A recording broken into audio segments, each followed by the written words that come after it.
Minggu tanggal 28 Februari 2021 kemarin menjadi catatan dan hari bersejarah bagi sosok dan seorang Dr. Rustam Effendi dengan meluncurkan sebuah buku autobiografinya yang berjudul Pengabdian Tiada Henti.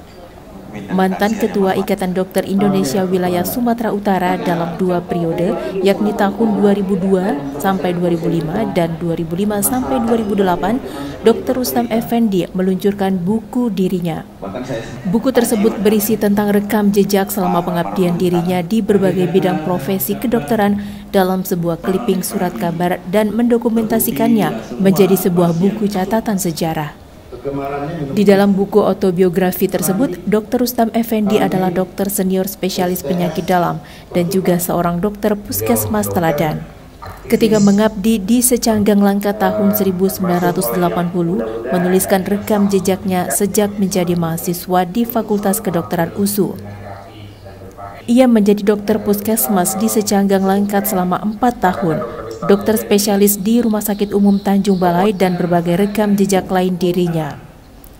Selama 45 tahun atau sejak 1976, Dr. Rustam merupakan sosok yang mempunyai misi terarah dan rendah hati. Hal ini dibuktikan dengan diluncurkannya buku autobiografi ini. Dokter multitalenta yang telah memiliki 5 orang anak, yakni 4 putra dan 1 putri, dari istrinya yang juga seorang dokter bernama Dr. Khairul Rahma, telah berhasil mengantarkan seluruh anak-anaknya dan bahkan menantunya menjadi seorang dokter. Sehingga dalam jejaknya, Dr. Rustam saat ini telah dikenal sebagai keluarga dokter. Peluncuran buku berjudul Pengabdian Tiada Henti yang berlangsung di Ruang Kartini Hotel Polonia Medan dihadiri para dokter dan sejumlah pimpinan media massa di Sumatera Utara sebagai narasumber, dan Dr. Rustam turut menyerahkan buku autobiografinya kepada seluruh pemimpin redaksi. Bahkan hampir semua memuji autobiografi atas Dr. Rustam selama 45 tahun berkiprah di dunia kedokteran. Di buku ini kan saya sampaikan bahwasanya dia konten atau isinya antara lain pada masa sejak saya SMA, kemudian sejak mahasiswa fakultas kedokteran, pendidikan spesialis, kemudian mengabdi, baik waktu dokter puskesmas di desa terisolir dengan fasilitas yang minim, di Langkat waktu itu tahun 76 sampai tahun 80, 4 tahun tanpa sarana jalan yang jelek, yang sana air minum. Tapi kita demi melaksanakan tugas profesi dan meningkatkan pelayanan kesehatan, kita tetap bertahan selama 4 tahun tinggal di sana. Itu pada fase sebagai dokter umum di puskesmas. Jadi kemudian setelah itu 4 tahun kita pendidikan. Kemudian setelah pendidikan kita juga melaksanakan pengabdian. Kita setelah selesai pendidikan spesialis, kita mengabdi di Tanjung Balai. Tanjung Balai, pada masa itu saya selesai pendidikan 85, tahun 1985. Kemudian saya bertugas di sana tahun 1986. 86 sampai 2003. Jadi ada sekitar 17 tahun saya mengabdi. Nah, kemudian baru kembali ke Medan. Nah, ke Medan kita kembali lagi ke profesi kita sebagai profesi kesehatan dan sebagai dosen. Melatih dirinya dengan bimbingan para seniornya. Kiprah sang Dr. Rustam cukup panjang, tidak saja melayani di bidang kedokteran, tetapi juga di bidang olahraga, politik, dan sosial. Bahkan hingga tahun 2021 ini, Dr. Rustam tidak pernah berhenti melayani masyarakat. Tentunya dalam menjalankan jejak kehidupannya yang telah dituangkan dalam sebuah buku autobiografi tersebut, Dr. Rustam Effendi banyak menceritakan kisah pahit dan getarnya perjuangan hidup. Mulai dari keberhasilan maupun kegagalan dirinya ketika menjalankan profesi sebagai dokter. Di semua aspek tugas saya, jadi aspek yang paling berkesan sih sebagai dokter puskesmas. Di situ saya bisa merasakan bagaimana kehidupan rakyat kecil, dengan segala keterbatasan, tanpa sarana lampu, listrik tidak ada waktu itu. waktu itu pakai serongkeng, kalau masih ingat serongkeng dipompa tanpa saluran air minum. Jadi kita masih pakai air yang keruh itu kita saring. Nah, itu jadi di situ momennya ikut merasakan. Ya. Nah kemudian saya mengabdi di Tanjung Balai, saya melihat bagaimana perlunya peralatan, ya, baik peralatan komunikasi maupun peralatan kedokteran itu sangat penting ya, dalam upaya memberikan pelayanan kesehatan yang bermutu.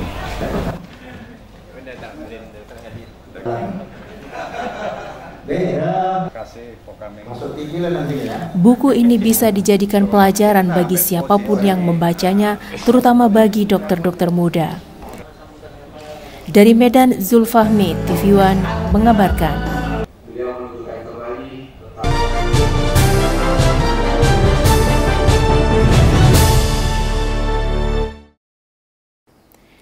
Himpunan Putra-Putri Angkatan Darat atau HIPAKAT Aceh menyalurkan bantuan dan memberi sosialisasi pencegahan COVID-19 kepada santri pesantren Mahyal Ulum Al-Aziziyah Sibre, Kabupaten Aceh Besar, Provinsi Aceh.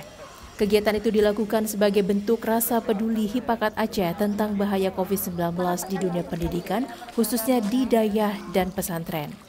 Bantuan peduli di masa pandemi COVID-19 itu diterima langsung oleh pimpinan pesantren Tengku Faisal Ali. Selain menyerahkan bantuan secara simbolis kepada pemimpin pesantren, pengurus HIPAKAT Aceh juga memberikan sosialisasi bahaya COVID-19 kepada para santri di pesantren tersebut. Ketua HIPAKAT Aceh Iqbal menyebutkan kegiatan ini sebagai bentuk kepedulian HIPAKAT Aceh untuk dapat berbagi di masa pandemi COVID-19 yang hingga saat ini masih terjadi. Dengan dilakukannya kegiatan seperti ini dapat membantu pemerintah dalam penanganan wabah pandemi COVID-19 di Aceh dan dapat menyelamatkan generasi emas penerus bangsa. Publik supaya masyarakat bisa memahami betapa pentingnya kesehatan, betapa pentingnya menjaga kesehatan, sehingga perlu kami sosialisasikan tentang kesehatan, terutama bahaya daripada COVID ini. Karena kita lihat di pesantren ini kan pusat belajar ya, pesantren pusat belajar. Jadi santri-santri banyak di sini.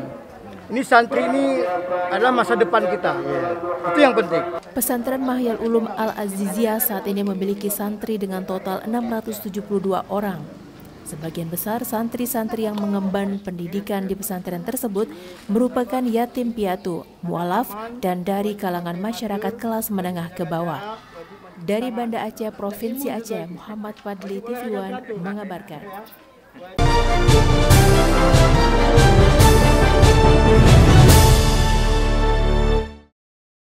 Bupati Tapanuli Selatan Doli Putra Perlindungan Pasaribu menyebut mantan Bupati Tapanuli Selatan Syahrul Martua Pasaribu sebagai tokoh inspirator masyarakat di wilayah Tapanuli Selatan. Hal itu diungkapkan Bupati Tapanuli Selatan dalam acara pisah sambut di Gedung Aula Serbaguna, Jalan Profesor Lafran Pane, Kecamatan Sipirok, Tapanuli Selatan. Dalam acara pisah sambut ini juga menampilkan tarian tradisional Tapanuli Selatan. Selain itu, dihadiri tamu undangan dari berbagai elemen masyarakat, mulai dari unsur Forkopimda, anggota DPRD, pejabat pemerintahan, pemerintah desa, tokoh agama, tokoh masyarakat, tokoh adat, organisasi profesi, organisasi pemuda, pegiat seni dan budaya, PKK, Dharma Wanita, kemahasiswaan, pihak perusahaan tambang emas PT Egin Court Resources, PT ANJ, dan pihak PLTA Batang Toru, juga pihak perbankan hadir dalam acara pisah sambut tersebut dan tetap mematuhi protokol kesehatan. Dalam acara pisah sambut juga menghadirkan kaleidoskop 10 tahun kepemimpinan Syahrul Martua Pasaribu selama menjabat Bupati Tapanuli Selatan. Sejumlah kemajuan pembangunan Tapanuli Selatan diperlihatkan dalam acara pisah sambut tersebut, seperti pembangunan gedung perkantoran Pemkab Tapanuli Selatan, kebun raya Sipirok, pembangunan infrastruktur pertanian dan lokasi wisata. Menurut Bupati Tapanuli Selatan, Doli Putra Perlindungan Pasaribu mengaku, pola pikir yang visioner dan semangat kepemimpinan Syahrul Pasaribu memajukan pembangunan berbagai sektor selama 10 tahun ke belakang patut dicontoh dan diaplikasikan demi melanjutkan pembangunan Tapanuli Selatan untuk mewujudkan masyarakat sehat, cerdas, dan sejahtera. Doli mengaku sulit untuk menyamai capaian yang sudah diraih Syahrul Pasaribu selama memimpin. Namun ia yakin orang-orang yang selama ini terinspirasi dan terus bersama dengan Syahrul akan membantunya untuk melanjutkan kemajuan pembangunan Tapanuli Selatan. Kita bisa lihat atau mungkin teman-teman bisa melalui video beliau ataukah nanti disiarkan melalui akun-akun resmi dari Pemkab. Beliau itu saya rasa tidak ada henti-hentinya memberikan prestasi bagi masyarakat Tapsel.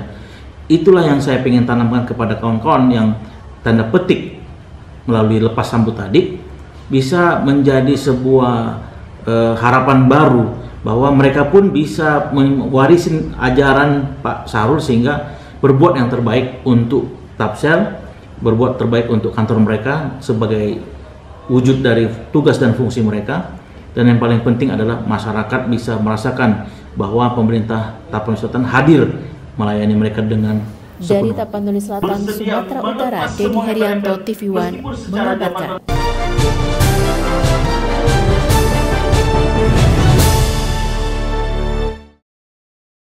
Popo Ali Martopo dan Solihin Abu Asir resmi menjadi Bupati dan Wakil Bupati terpilih Kabupaten Oku Selatan setelah dilantik oleh Gubernur Sumatera Selatan Herman Deru di kantor Gubernur Gria Agung Palembang. Pelantikan kepala daerah yang digelar di kantor Gubernur Sumatera Selatan berlangsung dengan menerapkan protokol kesehatan yang ketat. Selain pasangan Bupati Popo Ali dan Wakil Solihin Abu Asir, Gubernur juga melantik 5 pasangan Bupati dan Wakil Bupati terpilih di kabupaten lainnya.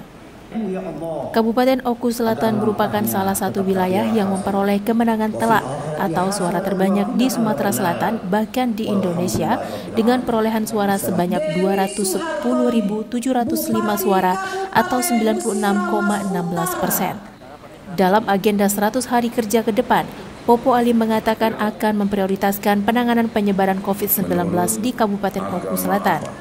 Selain itu, pasangan ini juga akan mengembangkan pariwisata yang ada di kabupaten tersebut. Mudah-mudahan setelah pelantikan ini mereka bisa langsung kerja. Baik sebagai kepala daerah yang memimpin pembangunan, memimpin masyarakat, mengelola keuangan, juga sebagai dan Satgas COVID-19. Sebenarnya bukan sesuatu yang baru ingin kita mulai, sudah kita mulai. Karena wisata Oku Selatan adalah lebih ke wisata outdoor, wisata alam. Tentu bagaimana memanfaatkan itu bisa berjalan tanpa ada resiko penyebaran COVID.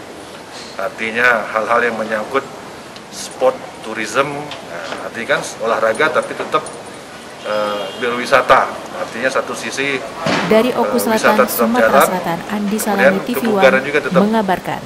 Baik.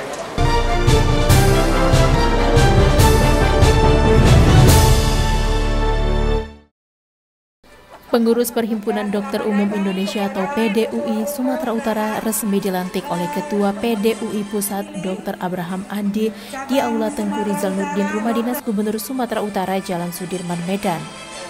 Setelah acara pelantikan dilanjutkan dengan peresmian kantor PDUI Sumut di Jalan Biduk, Medan, Sumatera Utara. Pasca pelantikan, pengurus yang baru dilantik langsung menuju kantor baru di Jalan Biduk, Medan, Sumatera Utara. Ketua PDUI Pusat Dr. Abraham Andi yang didampingi pengurus PDUI Sumatera Utara melakukan pengguntingan pita sebagai pertanda diresmikannya penggunaan kantor baru Perhimpunan Dokter Umum Indonesia Cabang Sumatera Utara. Dengan harapan kepengurusan baru PDUI Sumut kiranya bisa menjadi pionir dalam upaya memutus mata rantai peredaran virus COVID-19 di Indonesia, khususnya di Medan, Sumatera Utara. Peresmian kantor PDUI Sumut ini menjadi inspirasi dan semangat baru bagi pengurus sehingga program-program ke depan dapat dikoordinasikan lewat kantor ini.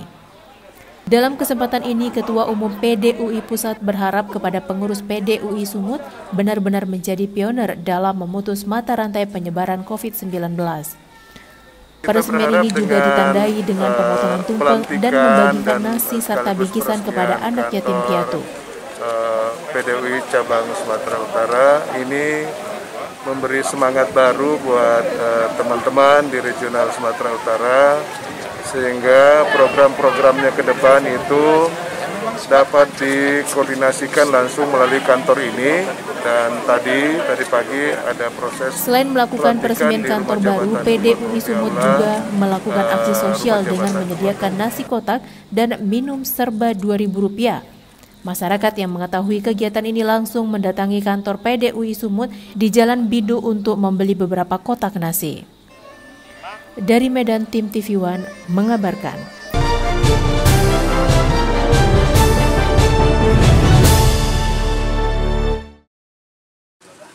Pemerintah Kecamatan Biru-Biru menerima bantuan paket sembako dari Ikatan Pemuda Karya Kecamatan Biru-Biru yang diterima langsung oleh Camat Kecamatan Biru-Biru. Bantuan paket sembako diperuntukkan untuk warga kecamatan tersebut yang kurang mampu dan yang terdampak COVID-19. Bantuan pun disalurkan berupa paket sembako mie instan sebagai bentuk kepedulian sosial IPK yang peduli pada sesama, terutama warga yang terdampak COVID-19 khususnya di Kecamatan Biru-Biru. Bantuan sosial ini sebagai bentuk kepedulian Ikatan Pemuda Karya Kecamatan Biru-Biru untuk meringankan warga yang terkena ancaman wabah COVID-19.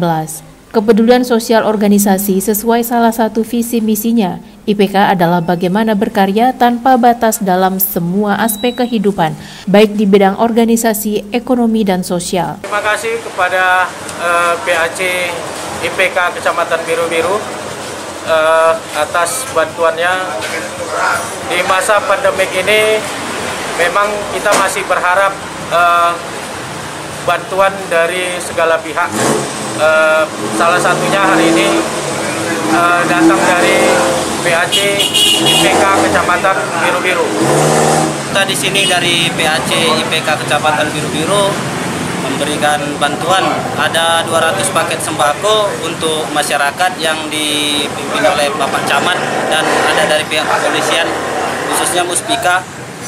Jadi dengan ketidakstabilan ekonomi di masa pandemi COVID-19 ini, kami organisasi Pemuda Ikatan Pemuda Karya membantu hadir untuk masyarakat. Dari Medan, tim TV One mengabarkan.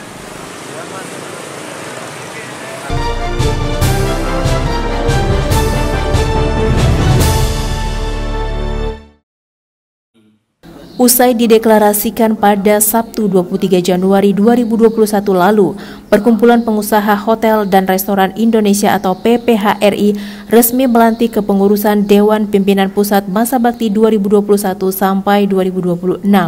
Adapun para pengurus DPP PPHRI yang dilantik masing-masing Rizky sebagai Ketua Umum, Zafar Gultom menjabat Wakil Sekretaris Jenderal, Kori Arwan sebagai Bendahara, serta beberapa orang lainnya.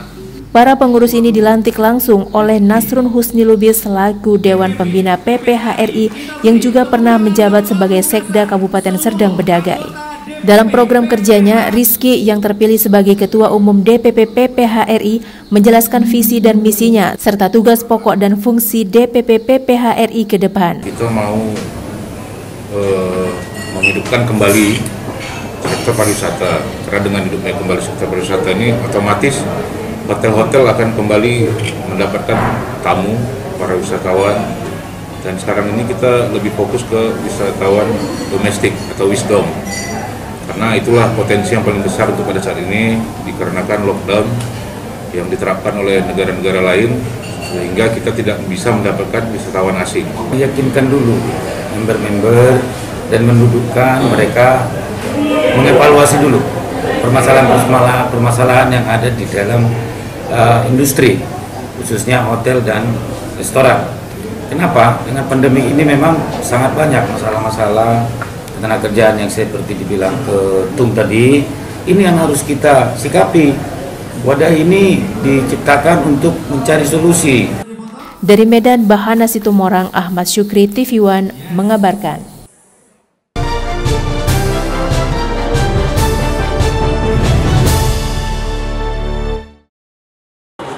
Bupati Musi Banyuasin Dodi Reza Alex Nurdin bersama Kapolres AKBP Erlintan Jaya serta Dandim 0401 Musi Banyuasin Letkol Faris Kurniawan serta para pejabat dinas di lingkungan Pemda Musi Banyuasin melaksanakan panen raya padi seluas 2.000 hektar.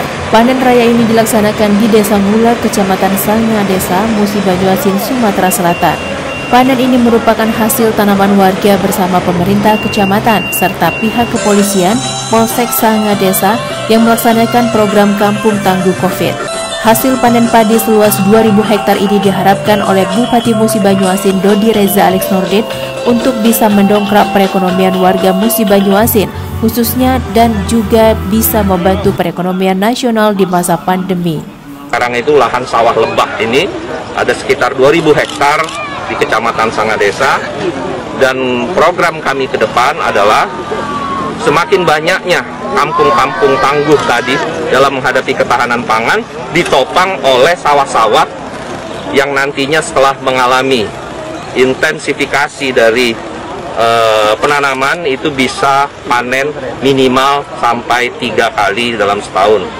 85% sudah 22 kali dalam setahun. Saya pikir itu menjadi satu target dan ini merupakan upaya dari kita semua agar masyarakat bisa berkecukupan pangan, apalagi sektor pertanian dan juga sektor perkebunan merupakan sektor yang relatifly tidak tersentuh dalam COVID-19 ini. Yang saya banggakan. Dari Musi Banyuasin, Sumatera Selatan, Puja Kusuma TV One mengabarkan.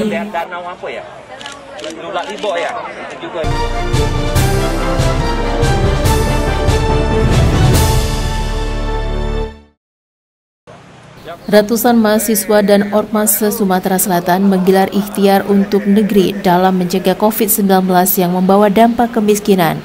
Acara dilaksanakan di sebuah kafe di kawasan Kambang Iwak di Kota Palembang, Sumatera Selatan. Ikhtiar untuk negeri dampak kemiskinan dari COVID-19 ini dengan mendatangkan 6 narasumber untuk mengupas bersama-sama mahasiswa. Adanya COVID-19 memberikan dampak negatif bagi perekonomian masyarakat, sebab Provinsi Sumatera Selatan pada tahun 2021 ini merupakan ranking ke-10 untuk wilayah kemiskinan. Ya, pandangan kami selaku pemuda mahasiswa ini, kami ingin berkolaborasi terhadap pemerintah daerah, pemerintah kota dan provinsi, bahkan nasional. Kami ingin tahu bagaimana kebijakan-kebijakan dari pemerintah pusat, provinsi, bahkan daerah mengenai kemiskinan yang ada di Sumatera Selatan. Hari ini yang memegang kekuasaan tertinggi adalah Gubernur Sumatera Selatan. Unsur pemuda, mahasiswa, dan pelajar di Provinsi Sumatera Selatan menghadirkan narasumber baik dari pemerintahan, dari anggota DPRD, dari Dewan, maupun dari perusahaan, dari kalangan pengusaha, ada Kadin, ada HIPMI, dan lain sebagainya. Semuanya berikhtiar untuk menemukan solusi bagaimana secepat mungkin pandemi COVID-19 ini bisa diatasi, diberantas, tetapi dengan tidak melupakan pemulihan ekonomi nasional. Nah, oleh karena itu pikiran-pikiran yang ada di sini akan diambil dan disaring, dan mudah-mudahan ini juga menjadi buah pemikiran dari para pemuda Sumatera Selatan. Dari Palembang, Sumatera Selatan, Puja Kusuma TV One mengabarkan.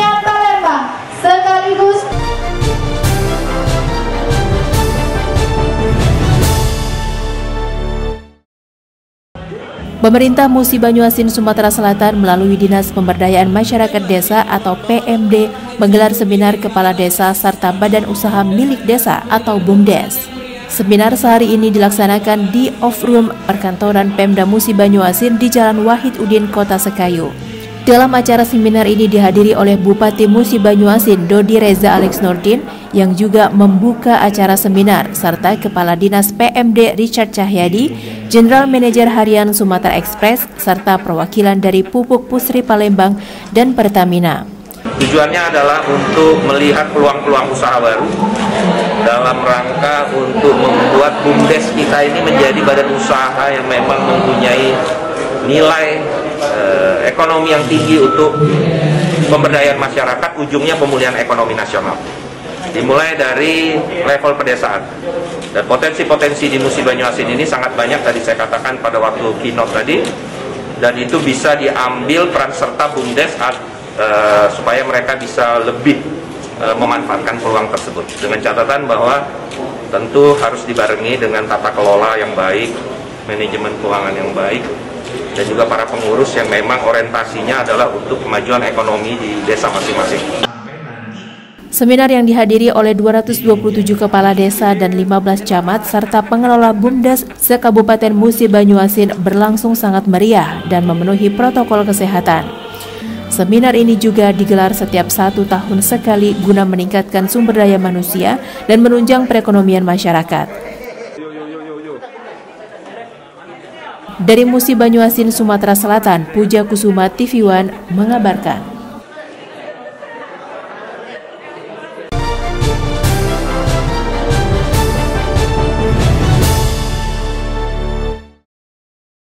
PAC Gerindra Kecamatan Medan Denai menerbitkan Kartu Gerindra Sejahtera atau KGS yang bisa ditukarkan dengan paket sembako. Penyerahan Kartu Gerindra Sejahtera diberikan kepada 100 orang warga kurang mampu ini dilakukan hari Minggu kemarin. Penyerahan Kartu KGS ini berlangsung di kediaman Ketua PAC Gerindra Kecamatan Medan Denai Iskandar Sembiring. Acara ini dihadiri Wakil Ketua Umum DPP Gerindra Bidang Pertahanan dan Keamanan Mayor Jenderal TNI Purnawirawan Musa Bangun, Ketua DPD Gerindra Sumut Gus Irawan Pasaribu, Ketua DPC Gerindra Medan Ikhwan Ritonga, dan mantan Gubsu Syamsul Arifin. Ketua PAC Gerindra Kecamatan Medan Denai Iskandar Sembiring mengatakan penerbitan Kartu Gerindra Sejahtera atau KGS ini termotivasi karena pidato Ketua Umum DPP Gerindra Prabowo Subianto yang menyatakan buat mereka tersenyum. Karena itulah ia berinisiatif menciptakan Kartu Gerindra Sejahtera dengan tujuan untuk membantu warga kurang mampu. Ketua Umum pasti mendukung, dan ini saya kira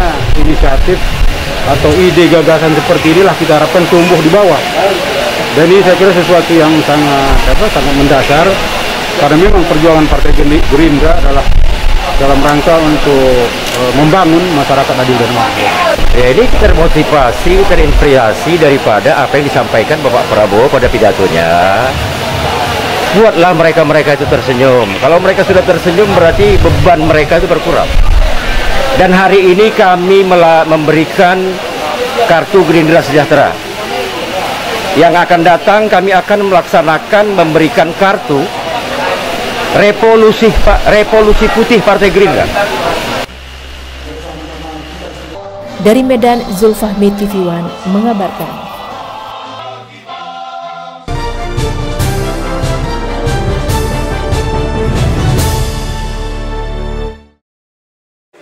Bupati dan Wakil Bupati Serdang Bedagai hasil Pilkada serentak 2020 Dharma Wijaya dan Adlin Umar Yusri Tambunan Jumat lalu resmi dilantik oleh Gubernur Sumatera Utara Edi Rahmayadi. Bertempat di Aula Tengku Rizal Nurdin, Rumah Dinas Gubsu di Medan, Dharma Wijaya dan Adlin Umar dilantik bersama 5 pejabat daerah lainnya. Dengan menerapkan protokol kesehatan, pelantikan Bupati dan Wakil Bupati Kabupaten Serdang Bedagai berlangsung pada sesi pertama yaitu Jumat pukul 9 pagi. Dharma Wijaya dan Adlin Umar Tambunan dilantik bersama 5 pejabat lainnya yaitu Wali Kota dan Wakil Wali Kota Medan, Kota Binjai, Tanjung Balai, Kabupaten Asahan, dan Humbang Hasundutan. Usai dilantik menjadi kepala daerah di Kabupaten Tanah Bertuan Negeri Beradat, Bupati Dharma Wijaya yang didampingi wakilnya Adlin Umar Tambunan menyampaikan bahwa momen pelantikan tersebut merupakan kali kedua pelantikan sebagai kepala daerah. Bagi Dharma Wijaya, ia dan wakilnya akan meneruskan pekerjaan yang sudah dilakukan oleh pemimpin sebelumnya dan meningkatkan kinerja lebih baik. Pengalaman pada periode sebelumnya menjadikan pasangan kepala daerah ini menjadi lebih mahir dalam tata kelola pemerintahan. Progres kami pertama pastinya lah pelayanan lah, karena pelayanan yang selama ini mungkin sudah baik, kami akan tingkatkan untuk lebih baik. Kondisi pandemi ini memang belum baik, tapi kami tetap prokes kami jalankan, bahwa kami sudah juga menghimbau kepada seluruh masyarakat, bahwa masyarakat itu kita hindarilah yang sifatnya itu tidak mematuhi protokol kesehatan. Sekarang pesta pun sudah dikurangin, ya. Mungkin hiburan malam sudah tidak ada lagi, semuanya sudah dikurangi lah jauh dari sebelumnya. Dari Medan, tim TV One mengabarkan.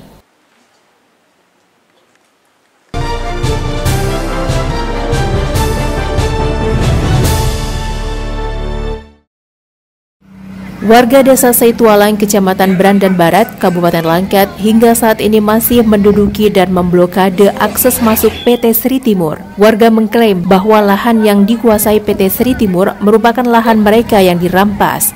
Sementara pihak PT Sri Timur mengklaim lahan tersebut sesuai dengan HGU yang dimiliki sejak tahun 1969 yang lalu. Sudah 1 bulan ini warga Desa Sungai Tualang, Kecamatan Brandan Barat, Kabupaten Langkat menggelar aksi protes terhadap perusahaan kelapa sawit PT Sri Timur dengan cara memblokir jalan masuk ke lokasi perkebunan. Warga mengklaim bahwa lahan seluas 500 hektar lebih yang dimiliki PT Sri Timur merupakan lahan milik warga yang dirampas perusahaan. Tanggal 25 Februari lalu juga sudah diadakan RDP oleh Komisi A DPRD Langkat. Tapi saat ditanya dasar warga oleh Komisi A, warga tidak bisa menunjukkan bukti dan menjelaskan dasar kepemilikan lahan tersebut. Menurut Kepala Departemen Kebun PT Sri Timur, Zulkifli mengatakan bahwa sebenarnya aksi warga ini berawal dari dilarangnya ternak warga masuk ke areal perkebunan karena berakibat terjangkitnya tanaman kelapa sawit penyakit Ganoderma yang menyerang batang kelapa sawit dan membuat batang tanaman membusuk. Selama ini pihak perusahaan terus mengalami kerugian akibat matinya tanaman kelapa sawit.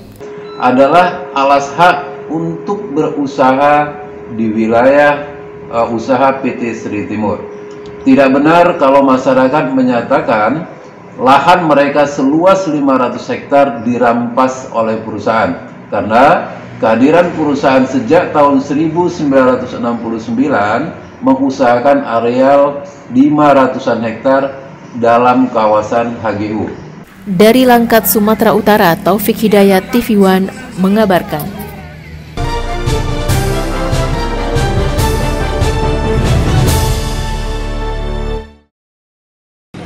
Ketua Umum Persatuan Tinju Amatir Indonesia atau Pertina, Maijen TNI Purnawirawan Komarudin Simanjuntak didampingi Wakil-Wakil Ketua, Maijen Purnawirawan Joni Lumban Tobing, Maijen Purnawirawan Sunario, dan Maijen Purnawirawan M. Sofwat Nasution tiba di Sasana Tinju Pertina Kota Pematang Siantar guna meninjau sasana tinju sekaligus tatap muka dengan sejumlah pengurus Pertina dan atlet muda tinju Kota Pematang Siantar. Kedatangan Ketum Pertina ini merupakan rangkaian dari rencana pelaksanaan perhelatan tinju amatir nasional yang akan digelar oleh Pertina bertempat di Kota Wisata Parapat, Danau Toba. Di hadapan para atlet, pengurus, dan panitia, Maijen TNI Purnawirawan Komarudin Simanjuntak menjelaskan secara rinci rencana perhelatan pertandingan tinju amatir yang dikombinasikan dengan kegiatan lain seperti lomba perahu, tari tradisional, MMA, dan lainnya. Melalui kolaborasi program destinasi wisata prioritas dan olahraga ini diharapkan dapat mengembangkan pariwisata berbasis budaya dan alam serta meningkatkan prestasi olahraga nasional. Tentu kami sebagai pengurus Pertina Kota Pematang Siantar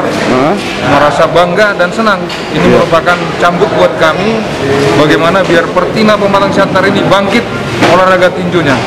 Itu dengan kedatangan beliau memotivasi kami biar lebih giat lagi untuk membina tinju di Pematang Siantar. Danau Toba itu merupakan danau terbesar nomor 3 di dunia, dan Danau Toba itu sangat sakral dan itu menjadi sumber kehidupan banyak orang di sekitar dan orang Batak yang ada di Danau Toba. Maka keberadaan Danau Toba itu harus dibesarkan melalui olahraga dan pariwisata. Itu yang latar belakangnya. Rencana kegiatan yang semula adalah sebenarnya perencanaannya sudah 2 bulan yang lalu, tetapi kita mengingat bahwa sebelum puasa semua kegiatan harus selesai. Dari Pematang Siantar, Sumatera Utara, Daud Sitohang, TV One mengabarkan.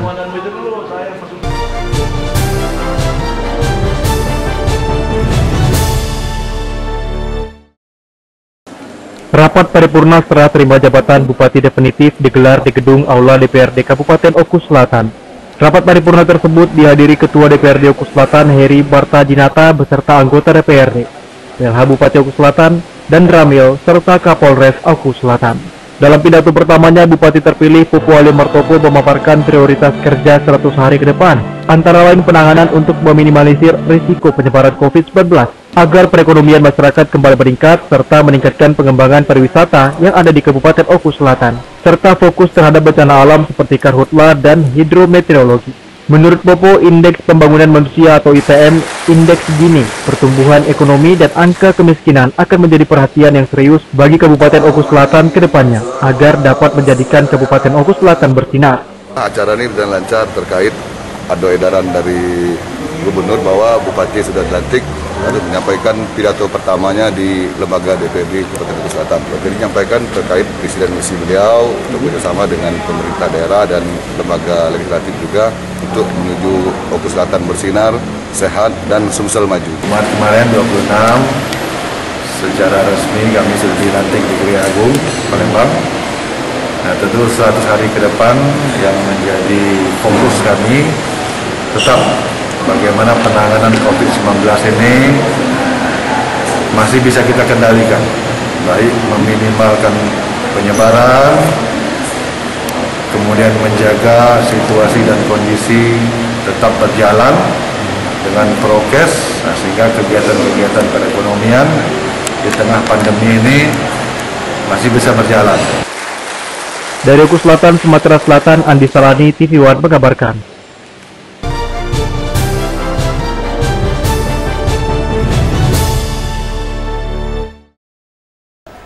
Masa pandemi COVID-19 tak menghalangi Balai Besar Pengembangan Latihan Kerja atau BBPLK Medan dalam melaksanakan berbagai aktivitas pelayanan kepada masyarakat, terutama menyiapkan tenaga kerja yang berkompeten di dua jurusan utama, yakni jurusan pariwisata dan konstruksi. Hal tersebut disampaikan langsung Kepala Balai Besar Latihan Kerja atau BBPLK Medan Muhammad Ali, didampingi Koordinator Kepegawaian dan Umum BBPLK Medan Heri Prasetyo Adha, ketika menghadiri Coffee Morning di kantor TV One Medan pada Jumat kemarin. Muhammad Ali menyampaikan program di tahun 2021 Balai Besar Pengembangan Latihan Kerja atau BBPLK Medan merupakan unit pelaksanaan teknis yang dibawahi langsung oleh Kementerian Ketenagakerjaan Republik Indonesia. Tetap terus melakukan pelatihan bagi para pekerja industri pariwisata dan konstruksi yang terdampak pandemi COVID-19. Pelatihan ini pun tidak hanya ditujukan untuk memberikan manfaat bagi peserta latih, tetapi juga untuk masyarakat yang terdampak pandemi. Ia juga menjelaskan bahwa BBPLK Medan mempunyai tujuan diantaranya meningkatkan kompetensi tenaga kerja jurusan pariwisata dan konstruksi yang dirumahkan dan membantu meringankan beban masyarakat terdampak COVID-19. Saat ini meskipun kita dalam kondisi pandemi, penyiapan tenaga kerja kompeten ini terus kita dorong dan kita laksanakan, dan saat ini kita membuka kesempatan kepada seluruh masyarakat kita untuk bisa mengakses pelatihan-pelatihan yang ada di BBPLK Medan untuk di dua kejuruan utama. Yang pertama adalah kejuruan pariwisata, yang kedua adalah kejuruan konstruksi. Muhammad Ali, Kepala Balai Besar Latihan Kerja Medan, kembali memberikan peluang bagi siapa saja yang ingin mengikuti pelatihan yang dilakukan terbuka secara umum atau mencari informasi terkait dalam pelatihan. Masyarakat bisa membuka secara online melalui Instagram dan Facebook milik BBPLK Medan. Dari Medan, Sumatera Utara, Fandi, TV One mengabarkan.